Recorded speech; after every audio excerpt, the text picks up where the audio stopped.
Hey everyone, welcome back. In this video, I'll show you how to receive Tether Gold on Trust Wallet step by step.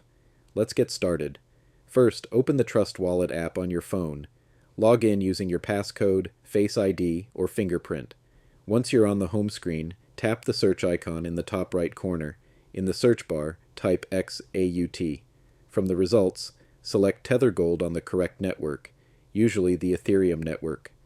This will open the Tether Gold token page. Now, tap the Receive button. You'll see your wallet address and a QR code. To receive Tether Gold, copy this wallet address or share the QR code with the sender. Make sure the sender is sending Tether Gold on the same network shown in your Trust Wallet. Important reminder, Tether Gold exists on multiple networks. Always double-check the network before sending. Sending Tether Gold on the wrong network may result in lost funds.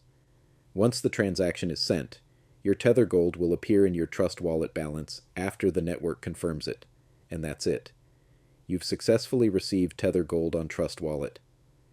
If this video helped you, don't forget to like, subscribe, and turn on notifications for more quick and easy crypto tutorials.